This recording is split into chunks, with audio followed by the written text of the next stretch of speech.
Others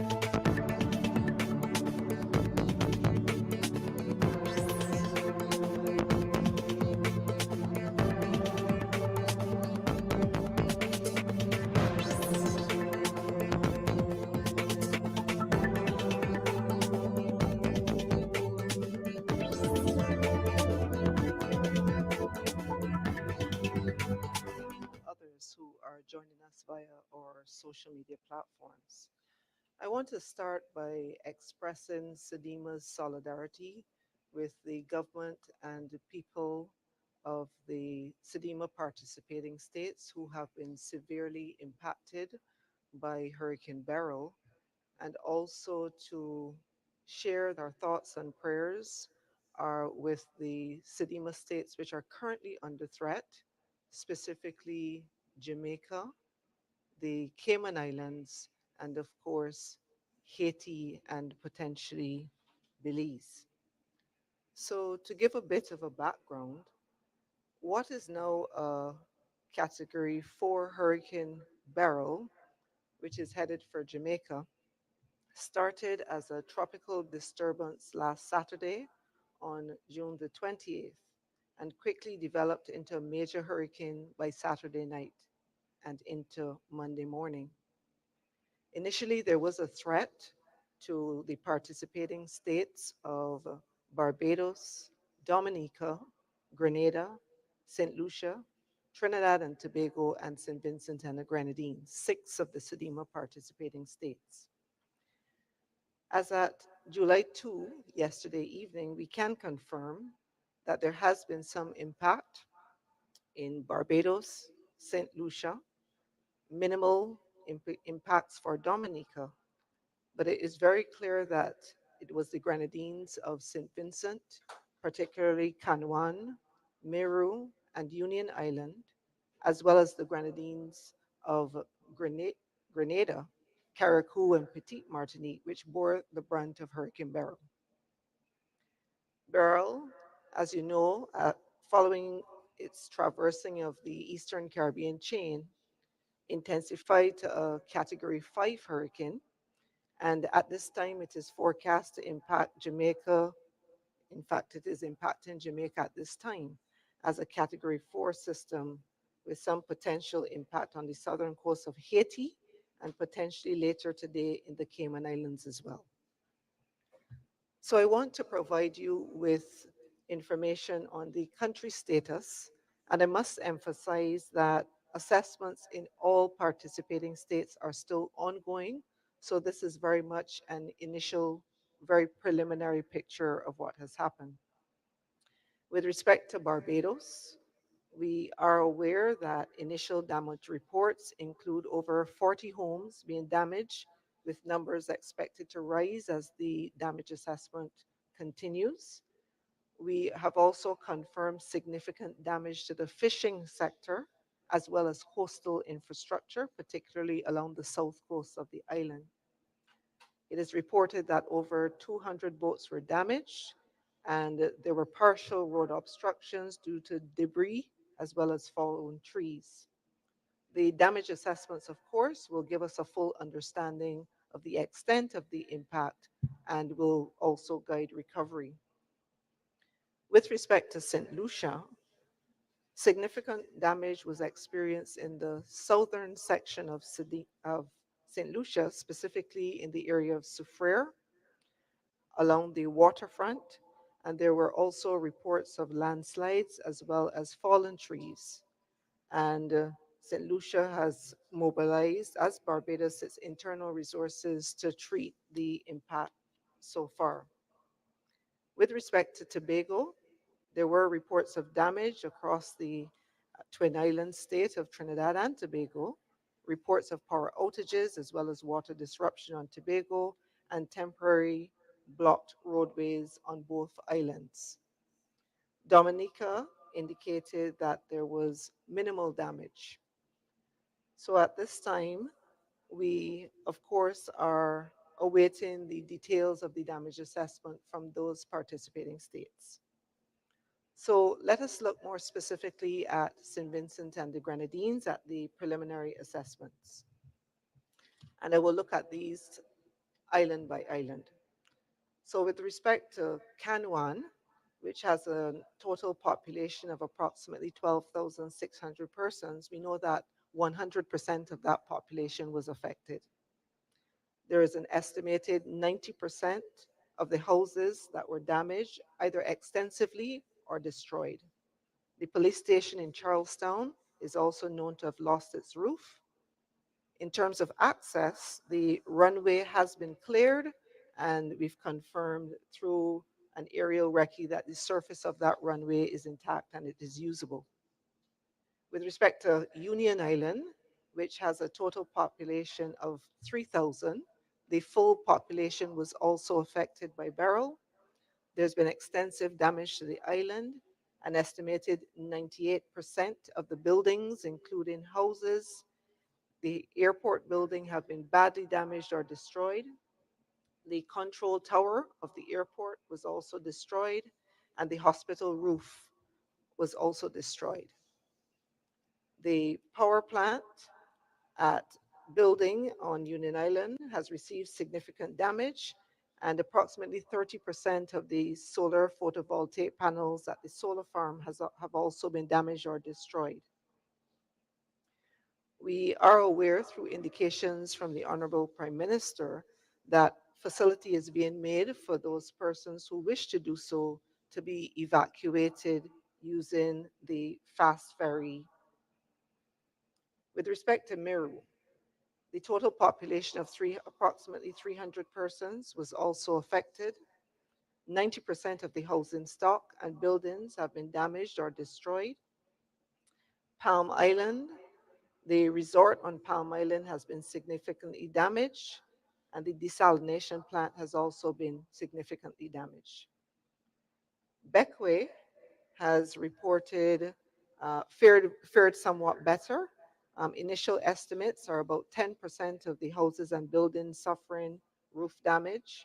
We've confirmed that the airport buildings and runway are still very much usable. And with respect to Mustique, the airport also is in good condition, as well as the jetty, which has suffered very minimal damage. So those islands appear to have fared much better.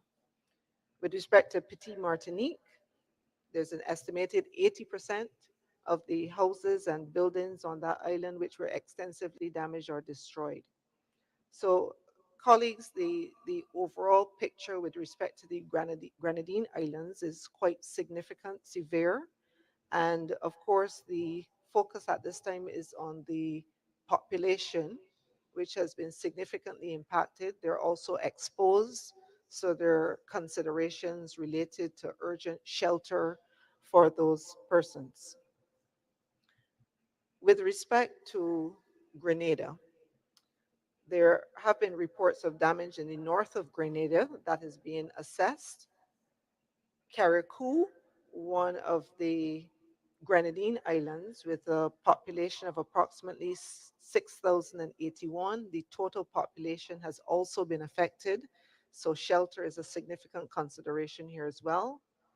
Initial reports are that the majority of the homes and buildings on that island have been extensively damaged. The majority of the persons who have been affected are currently sheltering in place with temporary arrangements. The Emergency Operations Center on that island was activated yesterday with some additional reinforcement from mainland Grenada, and the coordination operations have commenced. The government of Grenada is also mobilizing food for distribution, and initial damage assessment has been initiated on that island. Communication also significantly compromised.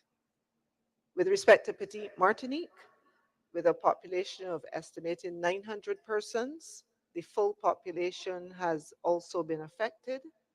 The majority of the homes and buildings on that island were also extensively damaged or destroyed. The majority of the population on island is also sheltering in place with temporary arrangements. The government is mobilizing food for distribution, and we do have reports of persons in shelter in Petit Martinique, but those numbers are being confirmed. So we have an initial picture, but it is certainly sufficient to allow us to focus the response efforts, even as we await the final damage assessment indications. So, what has been the response through the regional response mechanism, which is coordinated by SEDEMA? The SEDEMA coordinating unit activated the regional coordination plan at 5 a.m. on the 29th of June. Our regional coordination center was activated on the 30th of June to address the response. There was an emergency meeting of the heads of government of CARICOM yesterday on the 2nd of July to discuss and make provision for how the community will be supporting its neighbors who've been impacted. And I want to express my thanks to the heads of government of the community for their support.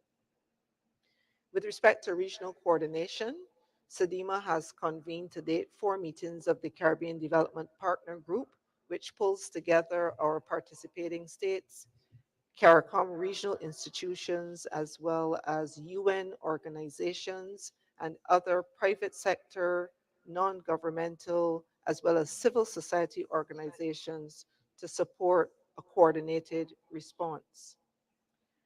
I accompanied Ms. Michelle Forbes, the director of the National Emergency Management Organization of St. Vincent and the Grenadines, NEMO, on an aerial reconnaissance of St. Vincent and its Grenadines, as well as the Grenadines of Grenada yesterday.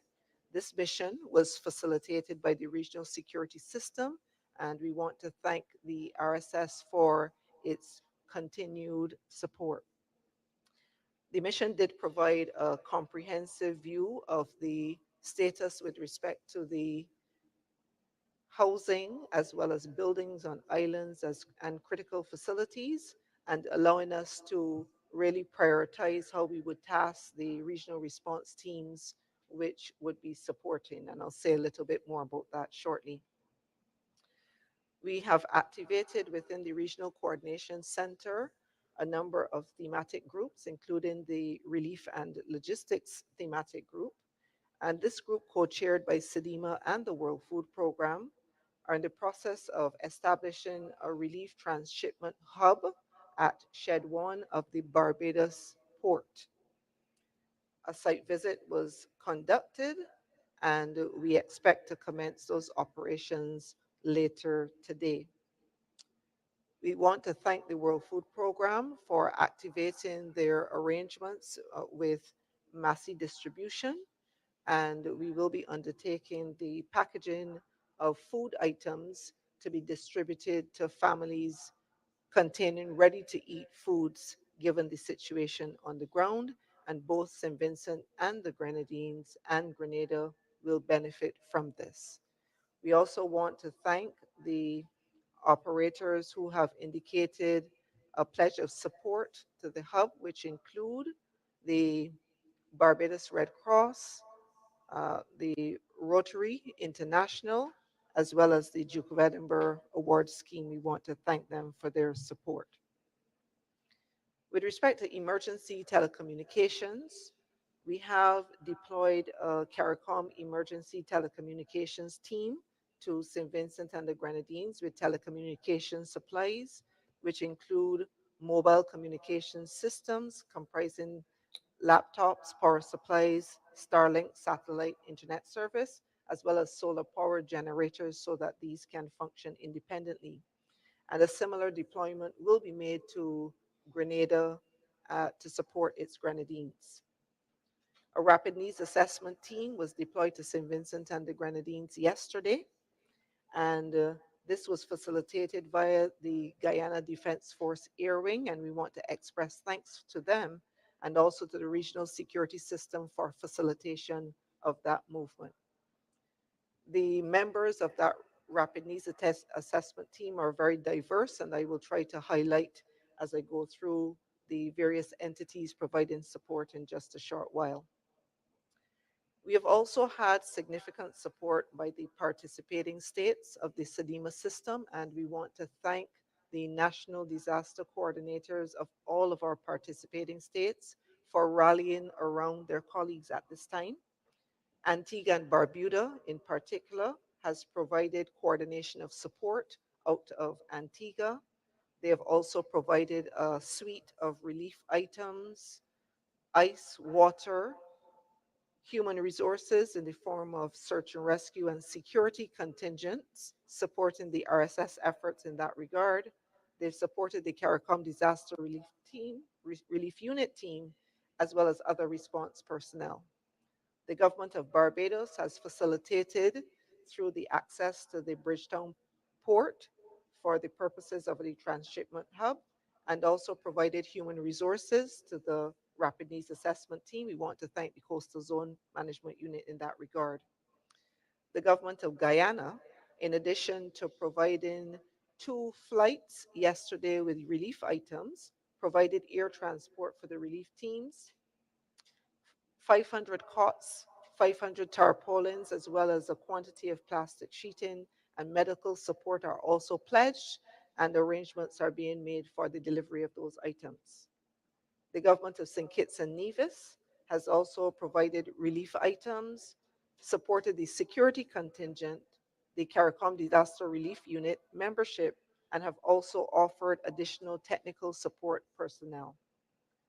Trinidad and Tobago, the subregional focal point for the southern region of Sedema, has dispatched relief items to the impacted states yesterday. We also have members from Trinidad and Tobago being deployed to support the Emergency Operations Center efforts in Carriacou and Petit Martinique, and they're scheduled to arrive in those islands today. And we also have had the support of the Air Guard of the Trinidad and Tobago Defense Force, undertaking a number of actions, including supporting aerial reconnaissance and the movement of personnel, and we want to thank them in that regard. 2 fast ferries have also been made available by the government of Trinidad and Tobago to support the transport of personnel and relief items. So, as you can see, colleagues, the region has really been rallying, and we want to thank them. We also know that other SEDEMA participating states are undertaking actions at this time to support our neighbors, and as that information comes to hand, we will ensure that it's also shared with the public. We do have a number of regional institutions as well supporting the efforts. The Caribbean Broadcasting Union supporting our rapid needs assessment team to ensure that we can get the story of what is happening with the persons in those territories available to you. The Caribbean Development Bank, which is providing personnel to support the rapid needs assessment team, as well as financial support to the regional response mechanism deployments. The Caribbean Institute for Meteorology and Hydrology has kept us fully abreast with respect to the scientific analysis as the tropical cyclone has evolved, and supported impact based forecasting, informing the readiness actions in our states. CARICOM Impacts has been supporting on the security front. The CARICOM Private Sector Organization, CPSO, has been mobilizing efforts, particularly relief supplies out of Trinidad and Tobago. The Caribbean Public Health Agency, which has provided support to the Rapid Needs Assessment Team, as well as CAWASA, which is the Caribbean Water and Wastewater Organization. We also have a number of United Nations organizations supporting our efforts, and there are many of these. The Food and Agriculture Organization is supporting. The International Organization for Migration has been supporting us here and leading the thematic group looking at shelter solutions for those persons who have been displaced. We have the Pan American Health Organization supporting us with respect to health efforts. The World Food Program has also been actively engaged as co-chairs of the Emergency Logistics and Relief Management Group. And the World Food Program is also supporting the consolidation of demands and available supplies through the use of the CARICOM logistics system in collaboration with the SEDEMA team, and have also established a control tower for upstream and downstream logistics. I'd mentioned previously the activation of their arrangement for the provision of food supplies, and we really want to thank the World Food Program with respect to those efforts. Other UN organizations have pledged their support, and I want to express my thanks to the UN resident coordinator based here in Barbados, who has provided very sterling support with the co-chairing of the Caribbean Development Partner Group, Mr. Simon Springett, as well as the full UN family, who have pledged a number of items, and we anticipate activating those in days to come. Global Support and Development, an international NGO. You would recall that we signed an MOU last year, which allows us to work collaboratively with the MV Dawn, which is a humanitarian vessel. That vessel has been activated, providing logistic support and the movement of relief supplies as well. World Central Kitchen has also reached out and responded to our call for assistance, and they're currently on the ground in St. Vincent and the Grenadines providing feeding services. The regional security system I mentioned previously, but I wanted to emphasize here that they also coordinate the CARICOM Disaster Relief Unit and have coordinated the security search support to our states. I want to acknowledge, of course, the UK Foreign Commonwealth and Development Office, who are providing financial support to the mobilization of the regional response mechanism. And they have done so for the past several years, and we continue to be appreciative of those efforts. And of course, UWI Television, we have a strong partnership with UWI, and they're here facilitating our broadcast today. So I wish to turn now to modalities for providing assistance to the impacted states. I know that as Caribbean people, we are close to our Caribbean brothers and sisters, and we want to assist.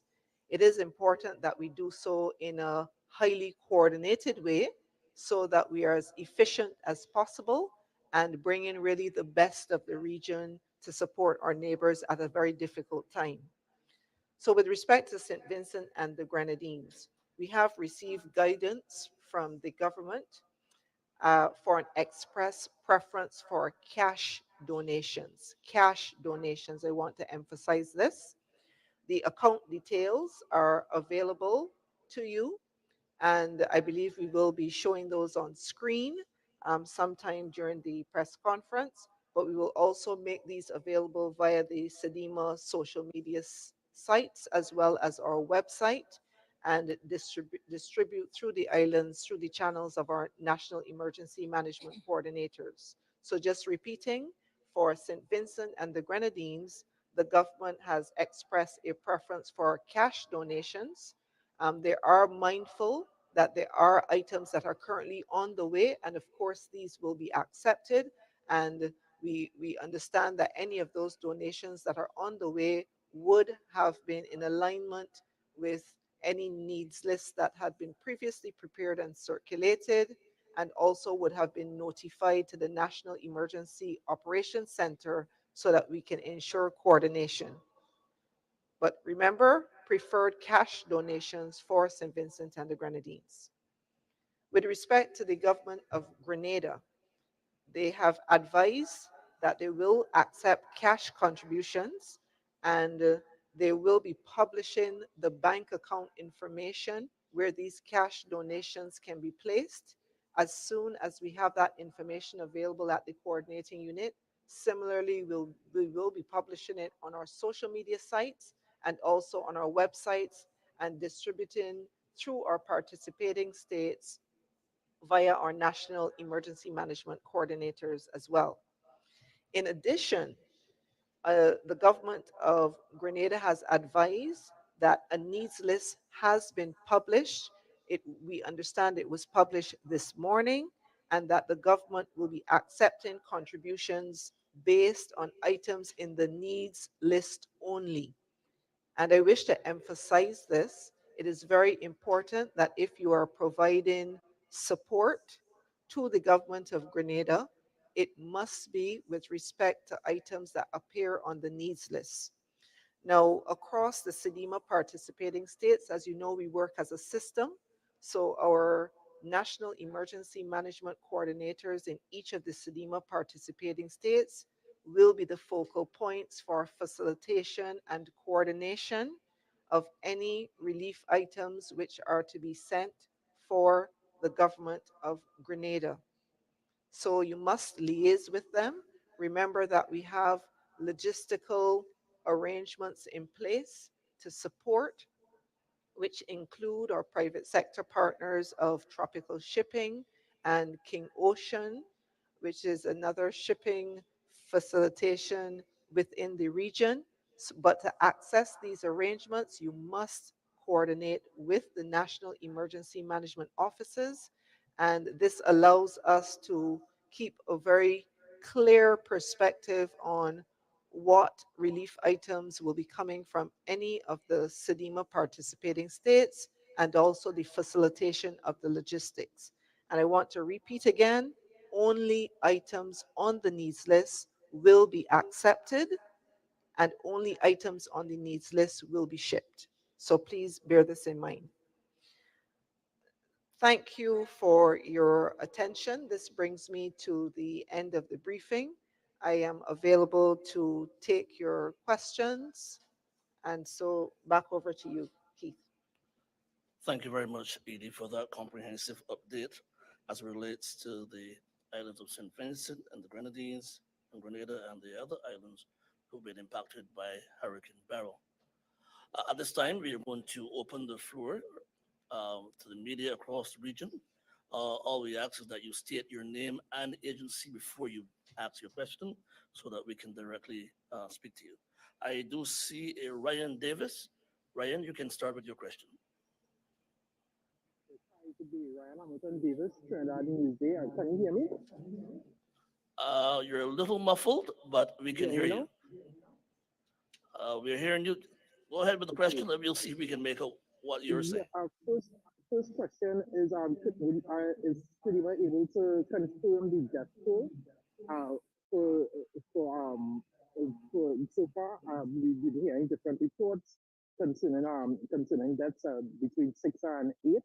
So I want to get a confirmed number for that. And secondly, as far as disaster preparedness is concerned, especially in areas like Haiti, which already has significant social problems and so on, how are the preparedness efforts uh, being conducted there? I don't know if that was second part of the question about preparedness efforts. Yes. Yeah. So thanks very much, Ryan. So I understood the first question as being one as to whether we can give a confirmation with respect to fatalities. The answer is no. We have not received an official report from any of the states with respect to this item. And of course, once this is available, we would make this available to the press as well. Now, your second question was a bit muffled.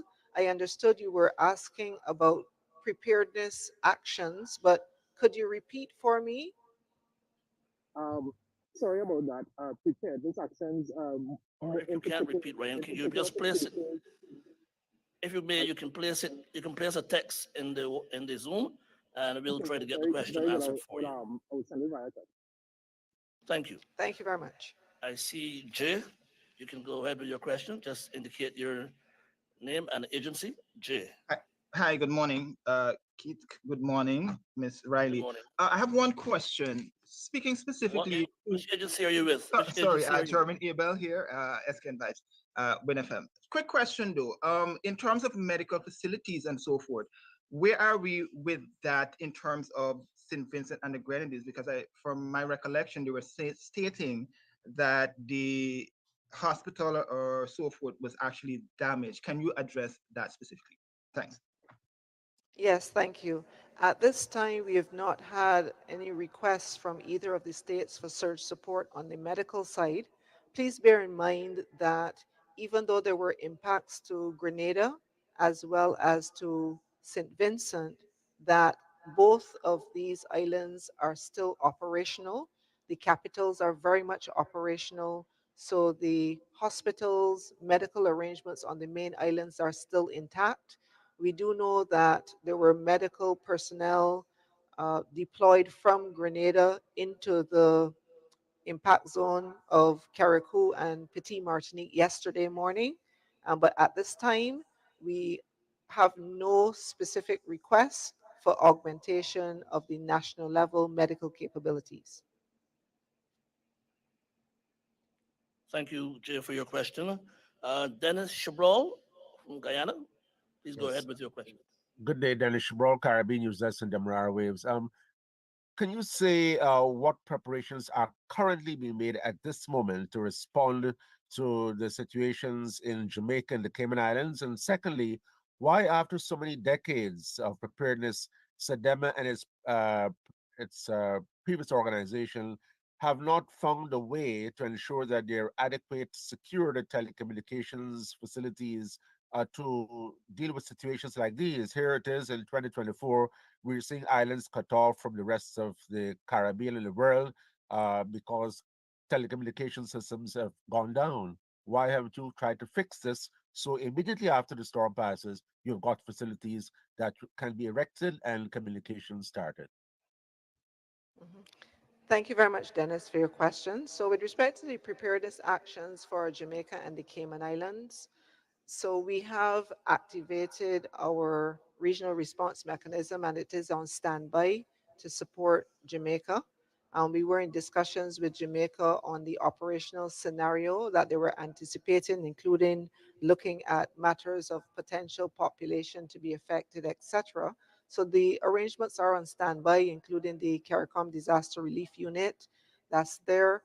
We are also looking at having appropriate surge support available for them as well. One of the things I want to draw the media's attention to is that this is quite a complex operation that is happening in the region. Many of you may be aware that we have four geographical subregions within SEDEMA, which allow us to provide more effective response to our states. And you probably will realize that Beryl has in fact threatened three of those subregions, the one led by Barbados. In fact, all of the countries within the Barbados subregion were actually under threat at the same time, and those include Dominica, St. Lucia, and St. Vincent and the Grenadines. And within the southern subregion, which is coordinated by Trinidad and Tobago, the subregional focal point itself was under threat, as well as Grenada. And we knew that Beryl was going to traverse the Caribbean Sea and provide a bit of a concern for Jamaica, which is the subregional focal point in the Northwest. And of course, Jamaica is very important within our system because of the significant assets that they hold, etc. So I'm raising this point to say that what we have done is try to strategically utilize those states which have not been under threat to provide the horizontal cooperation support. And we've collaborated very closely with our partners. I explained a bit earlier how we're working very closely with the UN agencies to support the efforts, as well as some private sector entities and NGOs. Bahamas has also placed teams on standby for support to Jamaica as well, and they are in the northwestern subregion. And we do have an arrangement with the international militaries that support our regional response mechanism through our multinational Caribbean cell, and that includes the militaries of the United States, Canada, France, the Kingdom of the Netherlands, and Canada. So they're also very much on standby and prepared to support. With respect to the Cayman Islands is a UK overseas dependent territory, and in that regard, our operational plans call for us to activate our arrangements with the UK for support to the UK overseas territories in events where the regional resources are stretched. And this is certainly one of those scenarios. So we have confirmed with the UK that they're well positioned to activate their arrangements in support of the Cayman Islands should this be required. So you asked a question with respect to the adequacy of communication. So we do have um, communication surge arrangements in the region. uh, I think it's also important to recognize that in multi-island states, there is a requirement for creation of redundancy around a lot of the facilities in across every single island. So, for example, in a mainland, the type of resources that you would have on the mainland compared sometimes to what is held on sister islands or those smaller jurisdictions, I think it would be appreciated that that is not always equated. So we do have satellite phones that are located on Carriacou as well as Petit Martinique.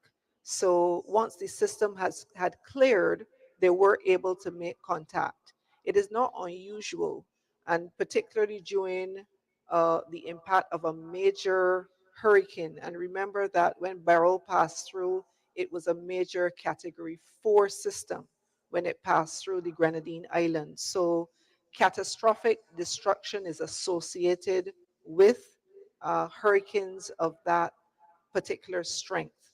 And so it's not unusual to see the normal communications going down.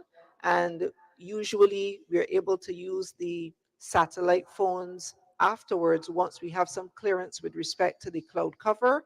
And that did take place. So the CARICOM Emergency Telecommunications Support Team, as I mentioned, was also deployed to both of the territories, and we are setting up the emergency communications on those islands. So it is we are able to get telephone contact with those islands through the satellite phones which were already there. But what we are now putting in place, because the usual communication service providers understandably have gone down, and they're of course working to rectify that situation. But what we're working to do now is to boost the range of the communication connectivity on each of those islands. So the Starlinks, for example, will allow us to get sustained internet connectivity so that we can send information back and forth via email and WhatsApp also, to receive information now related to the relief management. So I hope that assists a bit. Thank you very much, Edie. We move to uh, Berthany McDermott. Please go ahead with your question. Good morning, Berthany McDermott from R News Bahamas. You mentioned that an initial assessment was done in terms of flying over some of the islands affected by Hurricane Beryl. While I know it is still early in the assessment, I guess from your experience dealing with natural disasters, are you able to give an estimate as to the level of damage or in the affected islands? Okay, thank you for your question. So I did give some initial figures when I reviewed the islands, and those initial figures were sourced from the aerial assessment that we did yesterday that was facilitated by the regional security system. Of course, now the next step is to get the assessment teams on the ground. I mentioned they're already in St. Vincent and the Grenadines, and we are working to get them on the ground also in Grenada to support the assessments there. Beyond those initial figures, which I shared, I'm not in a position to give a further details at this time. Thank you, Edie. Ian Mason.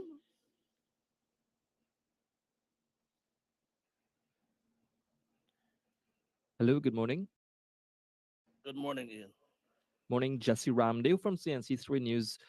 Just wanted to quickly ask, firstly, thank you so much for the very comprehensive update. To you, ma'am, just wanted to find out, are plans being crafted at the moment, parallel, of course, to what is being done for affected regions, in light of the forecast weather systems that pose a threat to the territories which have already been decimated by Hurricane Beryl. We know that weather systems are looming behind. So I guess I'm really asking, is Sidima looking ahead of what is to come and factoring that in its response? Absolutely. And you've raised such an important point. In fact, just yesterday, we were in conversations with the officials in both St. Vincent and the Grenadines and Grenada on this matter. I know you would have recognized from the briefing that we have significant numbers in terms of the exposed population. And this is something that we've been discussing in St. Vincent and the Grenadines, as I mentioned, for Union Island, the Honorable Prime Minister had indicated that facility was being made to allow persons to leave that island should they desire to do so. But I think we also recognize that in many instances, the there are persons who may not desire to leave the space that they're connected to. So I think these are really difficult questions that the governments are now grappling with. We are having discussions around the provision of temporary shelter, but of course, it is of a major concern that we've had such catastrophic destruction to buildings, housing, and general shelter options in countries in what we know is a very active hurricane season. And I think the fact that we have had Beryl occurring so early in the season and reaching a category 5 strength. Now, this is not a usual thing that we see with respect to the system. So we are very mindful of this, and we will continue to be in dialogue with the governments of the impacted states to work out the best solutions to ensure that the population is kept safe. Thank you, Ian. I think we have that information, a graphic of the bank information for St. Vincent and the Grenadines that I believe we can place on the screen at this moment if persons want to. Yes. So we just want that persons who are interested and desiring to make any donations to the St. Vincent and the Grenadines government, you can use that information there to make those donations. I don't see any other members of the press Could with I more ask a hands question, raised. please? Uh, Peter Hi, good Richards. morning, Peter. Please go ahead with Hi, your question. You're with CMC. Peter Richards, CMC. Um, you said earlier on you do not have official figures as it regards to the death toll following the passage of the hurricane. Some international media organizations are reporting as much as 6 people died in Grenada and St. Vincent and the Grenadines. Grenada, when I say Grenada, I mean Carriacou and its dependencies. Um, how soon do you expect to get some official confirmation as to how many people would have passed as a result? And could you give a figure, or has any figure been given as to the estimate in terms of the devastation? Okay, so with respect to timing of indication of fatalities, I cannot give an indication. What I can say to you is that we have received, for example, initial situation reports from Grenada. They've submitted information to us. We know that they're in the process of preparing another situation report. But please also be mindful that in many of these islands, access is only by boat, and we would appreciate that the seas have been very rough. So the officials in the islands have had to wait for the seas to calm, and then they're able to go over to see what is happening in those jurisdictions where the access is only by boat. They would have gotten yesterday. They're assessing the information, and they do need to compile it. So we do have to give them an opportunity to do so. I really can't comment on what the international media is reporting, but we take our information from the national authoritative source, which is the Emergency Operations Center, And once that's available, we will make it available to you as well. Um, what was the second question? Oh, the second question you asked was related to the estimated figures with respect to damage, and I covered that as comprehensively as I could based on the initial information available from the aerial reconnaissance and the initial assessments by the national officials as they visited on the ground yesterday. So once the damage assessors get out into the field. And remember, we are dealing also with quite complex logistics here. So the usual connectivity between these islands, remember, this has been disrupted. So there would be boats that would have been traditionally plied the routes and connected the islands. They may have been damaged.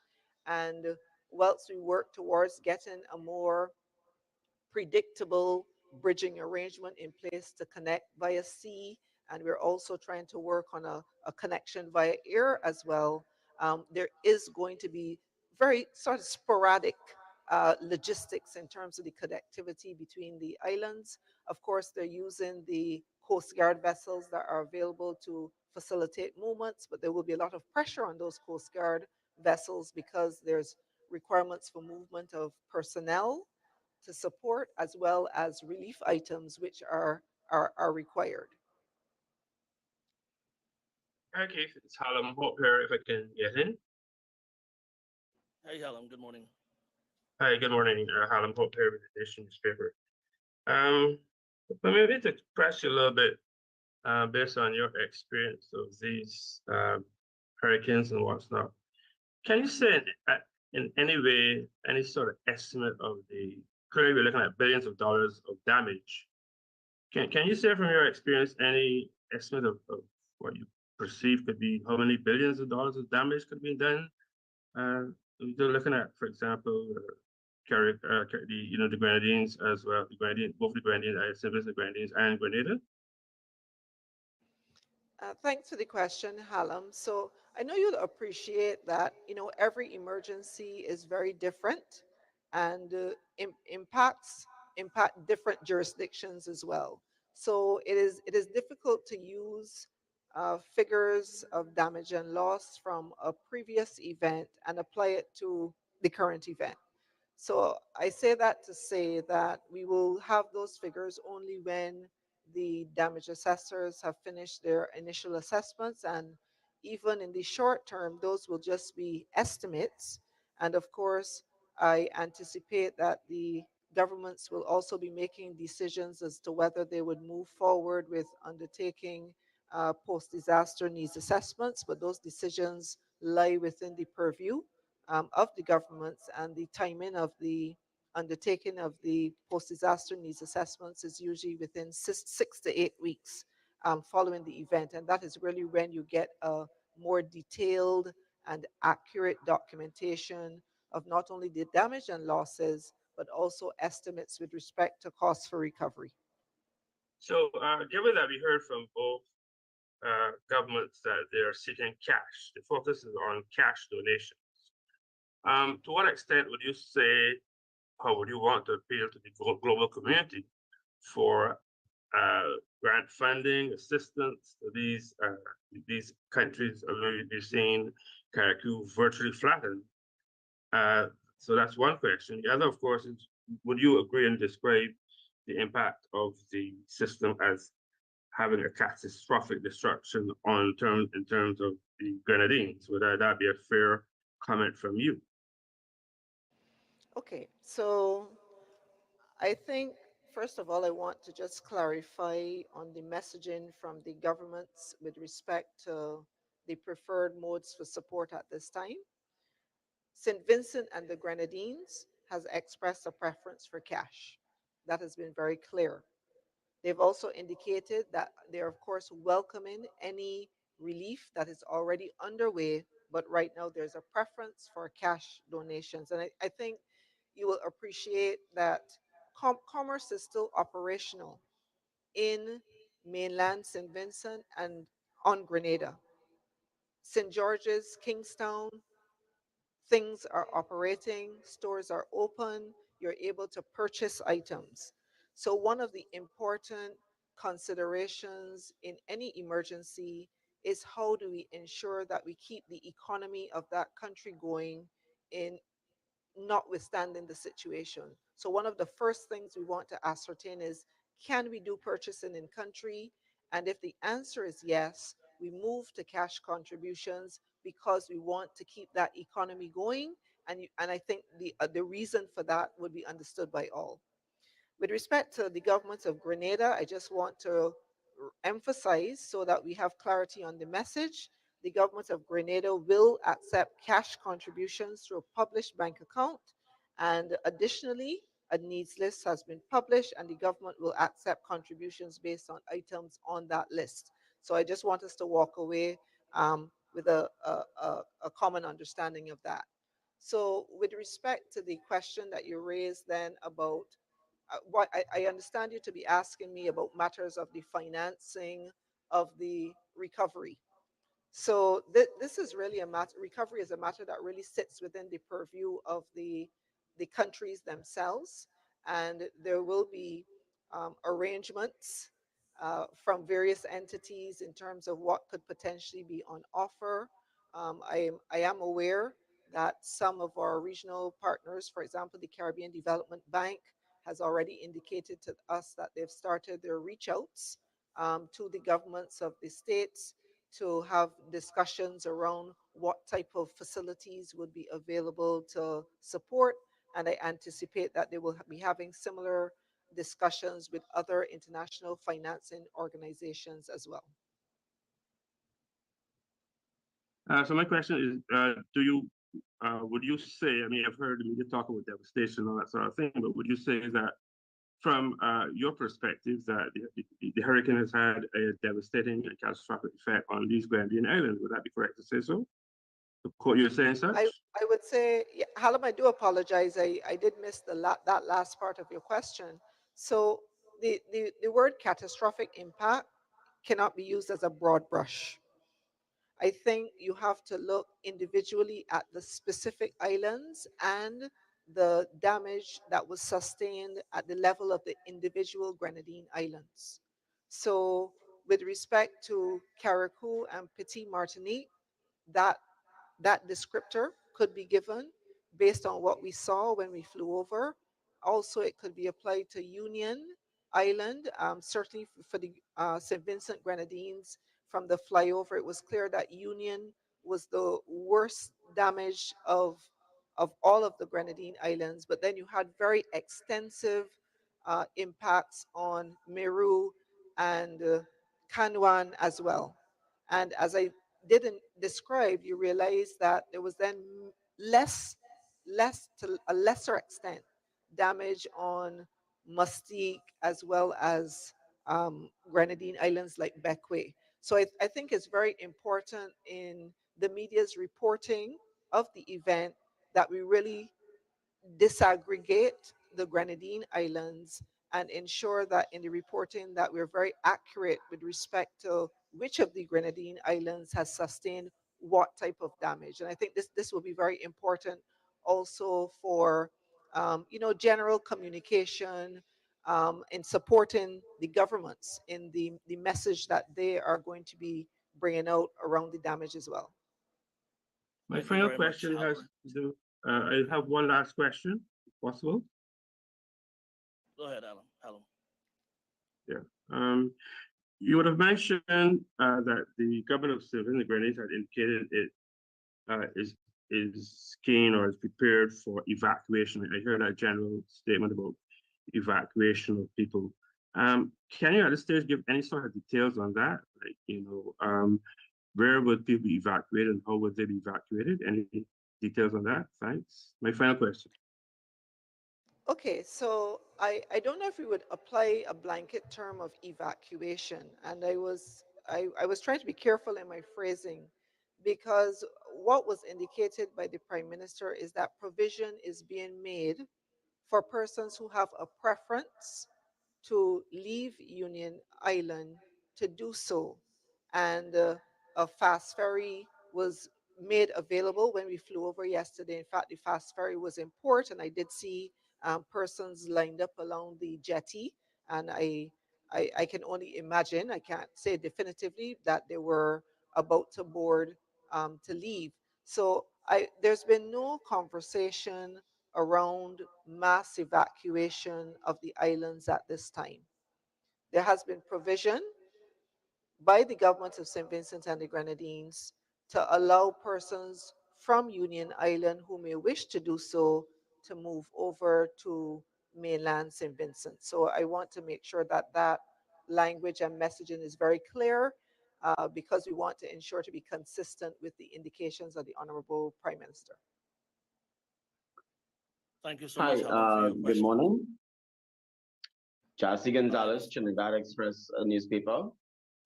We wanted to know, has there been any lessons learned following Ivan in 2004 that are being applied to the Caribbean's response to this latest disaster?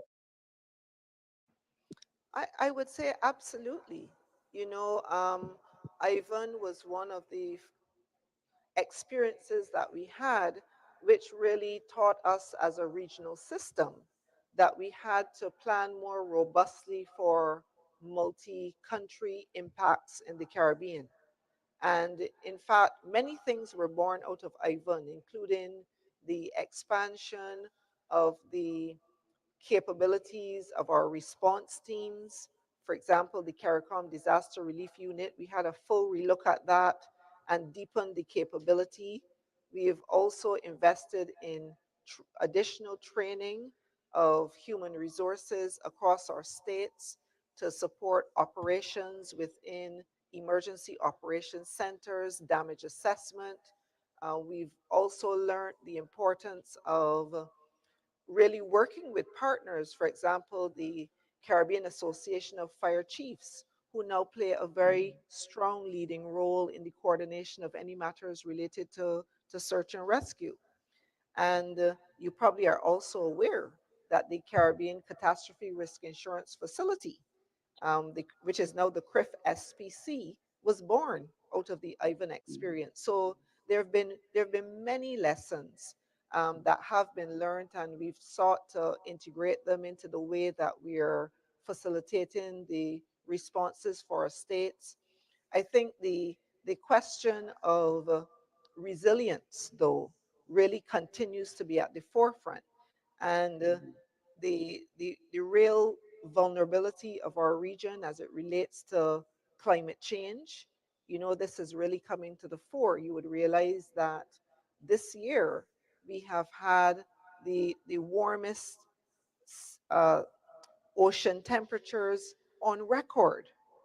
And these are things that we have to pay attention to, because what has happened with Beryl in terms of the rapid intensification and the destructive path that has resulted from that, these are things that are going to become much more common in not only our Caribbean space, but in other spaces as well.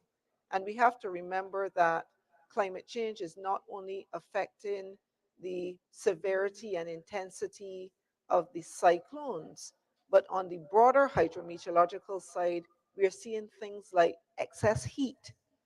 You know, and it's very unusual for us in the Caribbean to have heat warnings, but this is happening now. And in fact, we have indications from the Caribbean Institute for Meteorology and Hydrology that we will be experiencing even more extreme heat later on this year. Similarly, we have situations of more frequent and intense droughts. And in fact, some of the territories had been experiencing extensive drought prior to the impact of Beryl. And what this does is to set up the antecedent conditions which really make the potential for landslides even higher. So all of these are matters that we have to look at. We have to emphasize the points of building resilience across our states, and building resilience at the sectoral and the community level is absolutely critical. And we often like to say that even in the midst of the destruction of events, we have opportunities.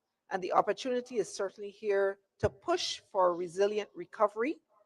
We are looking to the governments of these territories are seeking now to rebuild um, much of the infrastructure on these islands. You know, in situations where you have airports or hospitals, which are rendered now in a situation where they cannot be used, and we have to potentially rebuild. There is an opportunity now to look at matters of design criteria so that we recognize we are looking at situations where catastrophic category 5 systems are potentially going to come through the region with greater frequency. So this is the kind of criteria that we're using now to do our building, and also taking into account the fact that we have very multiple hazards that affect our region. So you need to look at things like earthquake, like flood. So we can have put that multi-hazard lens on the design criteria for how we undertake the recovery. So this is going to be a very important part of the recovery process.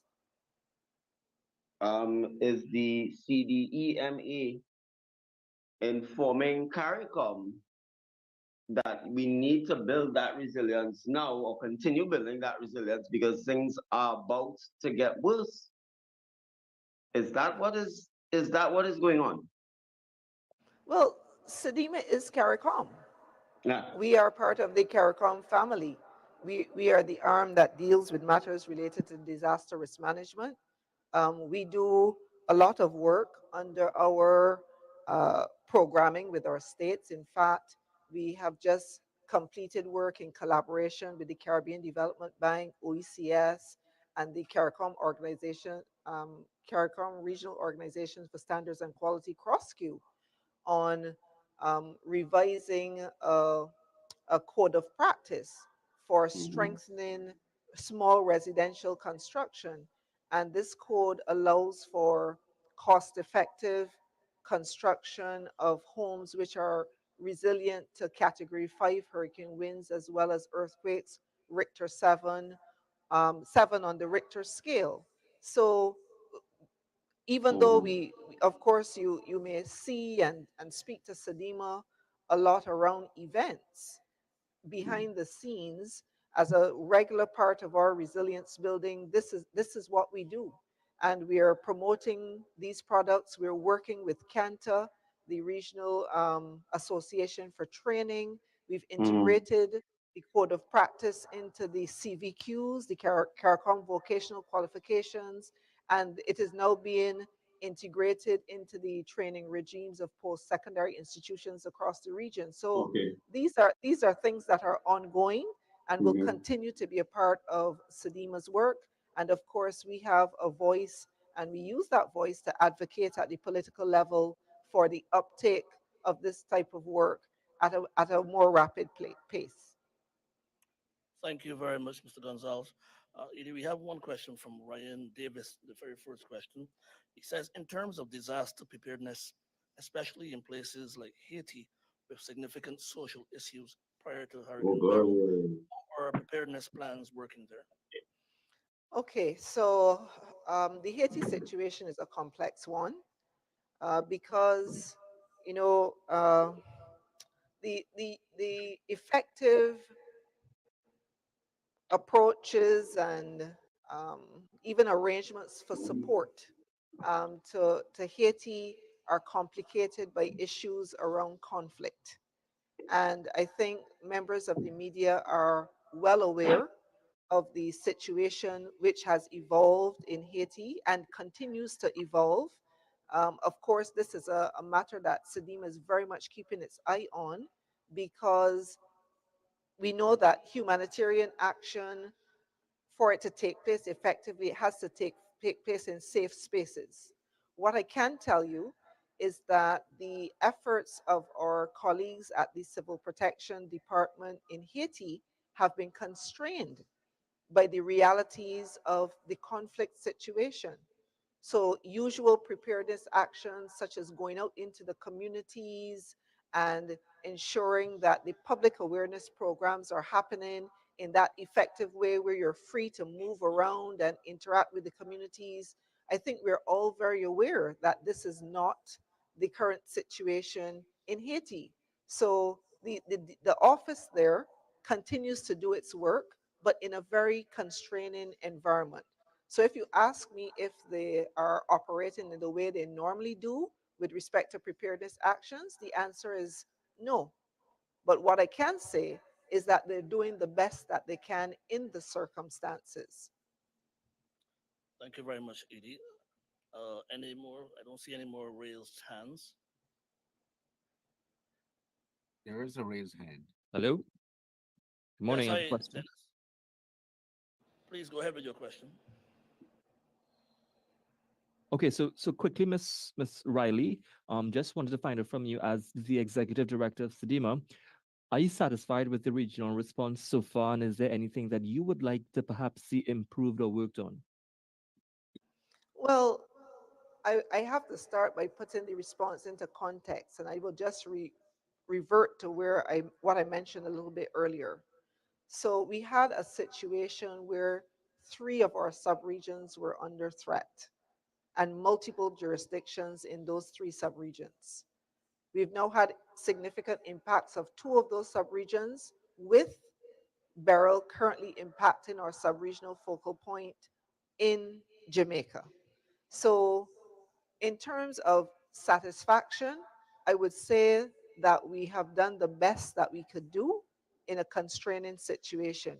What I am very happy about is that as the system has passed and as the critical states which were under threat are no longer under threat, and they've indicated that the level of impact is going to require a response, which is a level one, which is basically a local level response. What we have seen is that the states have been recommitting to executing their functions as sub-regional focal points. And this has certainly been the case with Trinidad and Tobago. So for example, we're going to be deploying personnel out of Trinidad and Tobago to support the CARICOM disaster relief unit, similarly now out of Barbados. So what we have to do in these situations is that we have to be agile.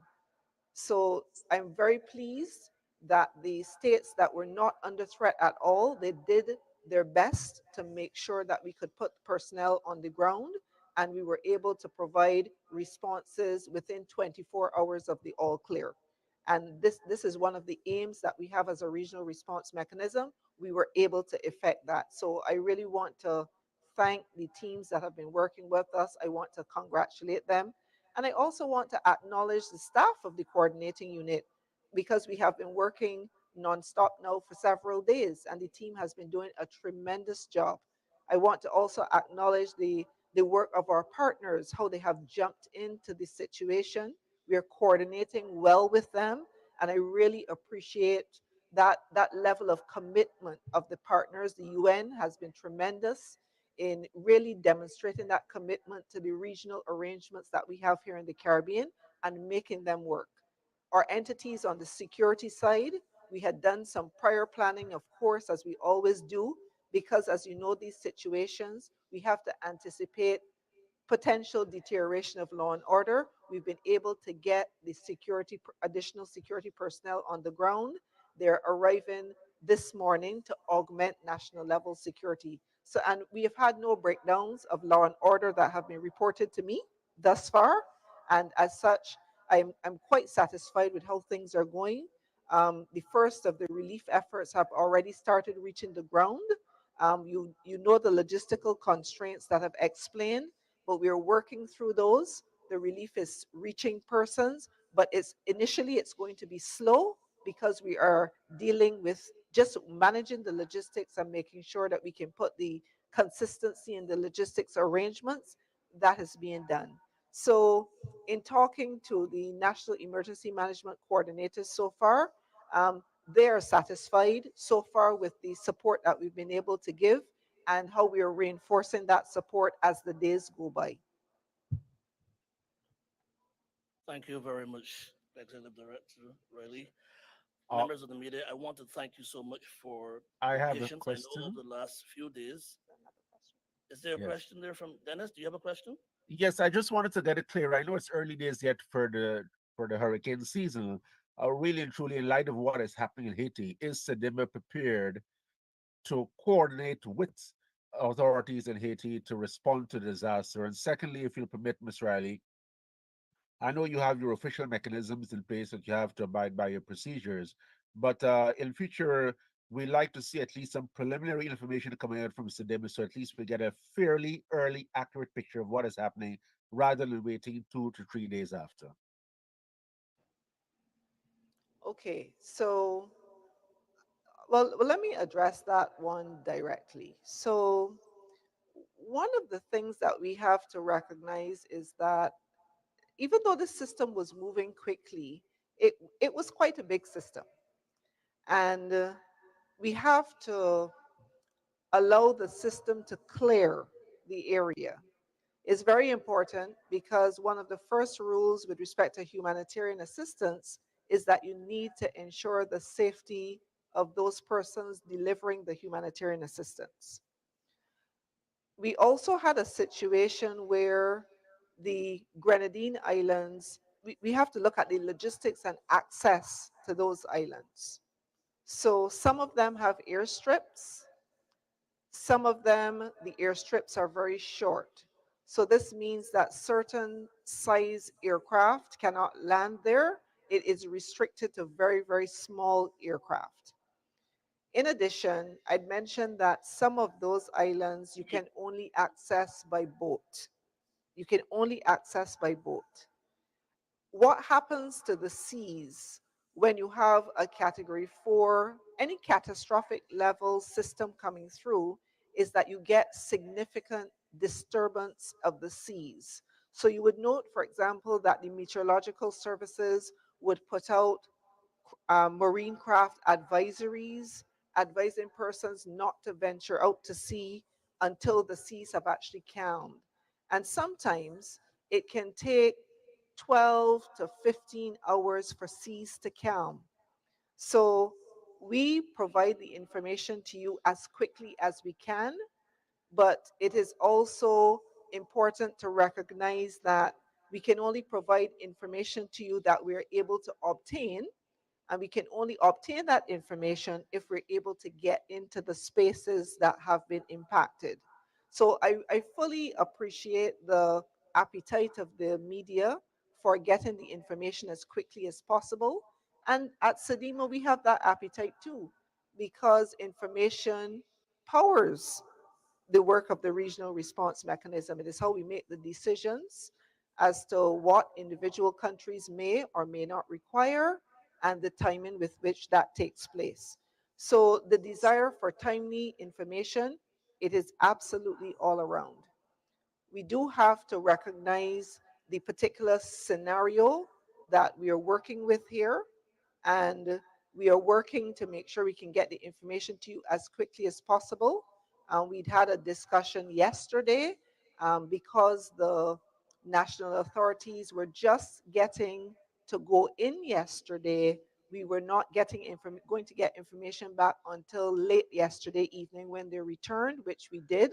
And of course, we scheduled, with the support of our comms specialists here, a media briefing as soon as we could afterwards, which is why we scheduled it for this morning, so you could get that information immediately. It was coming in all last night up to very late hours. So I hope we can continue to work collaboratively with a full understanding of the context within which these operations are taking place. Thank you very much, Ms. Riley. You picked the words right out my mouth that I would have said to Dennis. We want to be able to always give you accurate information. The Haiti Members of question the was not media, answered. pardon me? The question on Haiti and whether the situation in Haiti is prohibiting them from coordinating in a big way should disaster strike there, given the fact the storm season is way down into November. Okay, yes, thank you. I apologize that I didn't circle back to that question. The reality is yes. As I said, anytime we are launching a humanitarian response, the first concern is safety. Haiti has a real conflict situation which is being managed.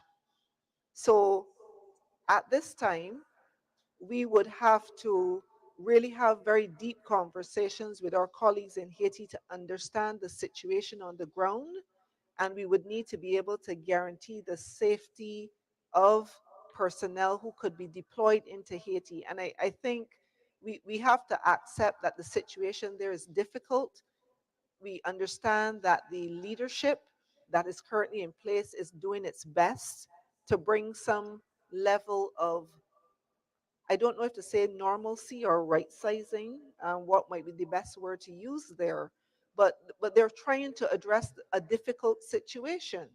And anytime you have concerns related to law and order, and safety of humanitarian workers, there is going to be a constraint. This is just a reality.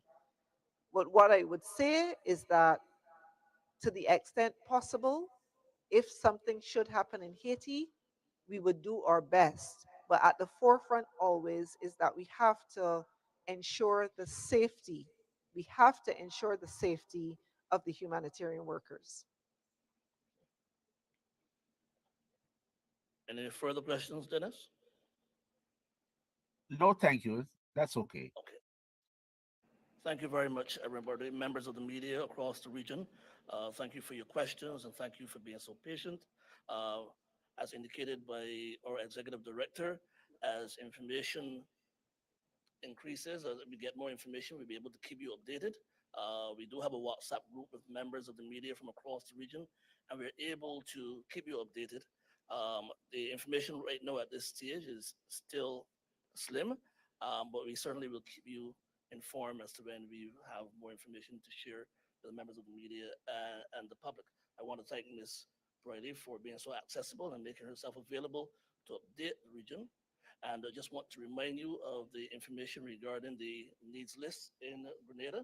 We're sticking to that needs list, as well as if you want to provide any funding for the citizens of St. Vincent and the Grenadines, you can do so by accessing the information regarding the bank information that we will share on our social media pages. I want to thank you very much for being here this morning with us, sharing the information, and we will continue to keep you updated across the region as things progress. Have a good day. Thank you.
Avec un seul mot d'ordre, votez un seul bulletin partout contre l'extrême droite, c'est-à-dire un bulletin pour le ou la candidate en situation de battre le Rassemblement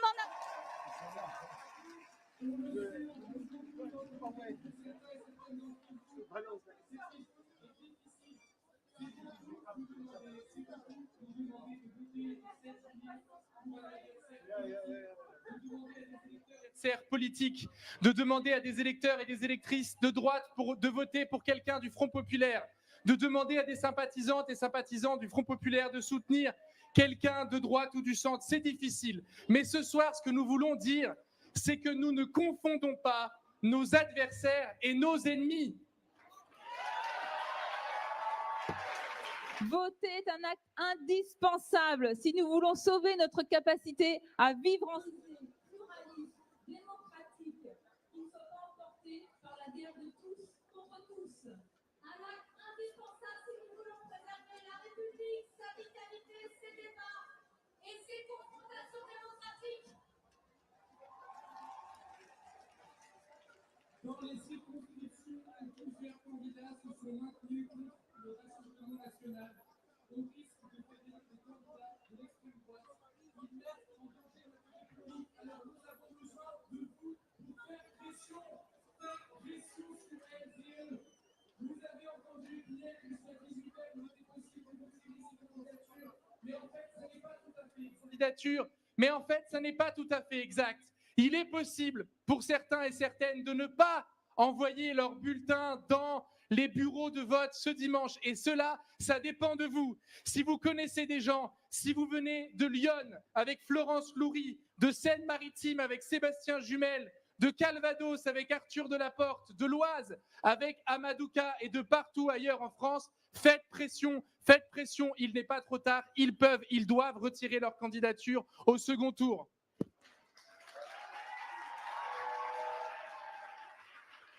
Ce soir, sur la place de la République, fiers de notre diversité, forts de notre pluralisme, nous sommes rassemblés dans un front démocratique contre l'extrême droite. Médias indépendants, syndicats, associations de défense des droits, sociétés civiles, mouvements citoyens, nous voulons faire entendre ce message vital. Nous pouvons barrer la route à l'extrême droite.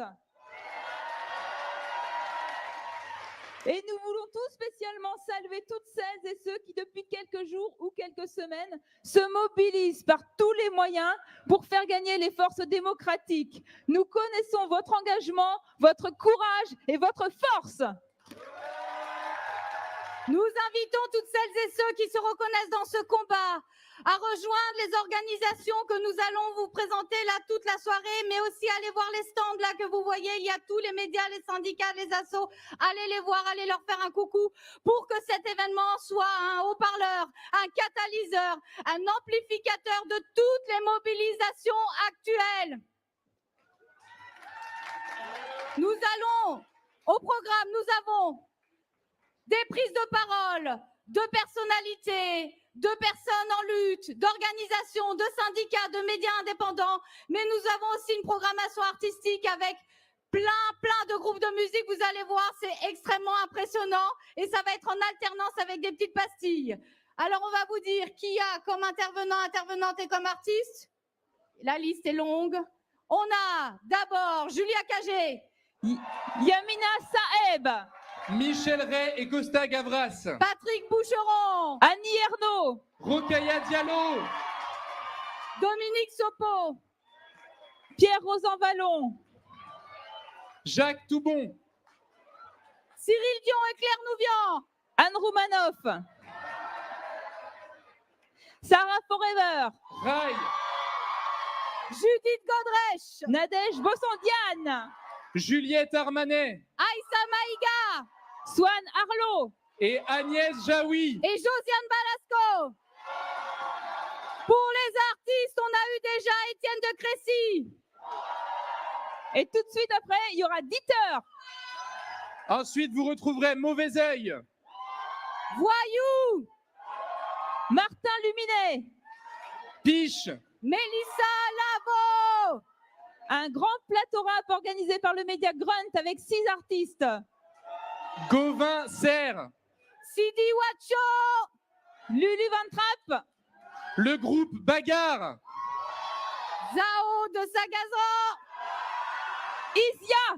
Et enfin, pour clôturer la soirée jusqu'à minuit, Thomas de Pourquerie.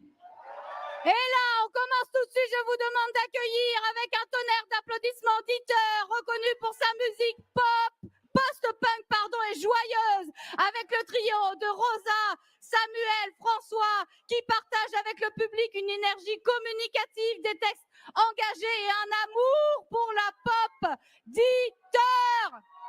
Résistance, résistance, résistance, résistance, résistance, résistance, résistance, résistance, résistance, Résistance. résistance.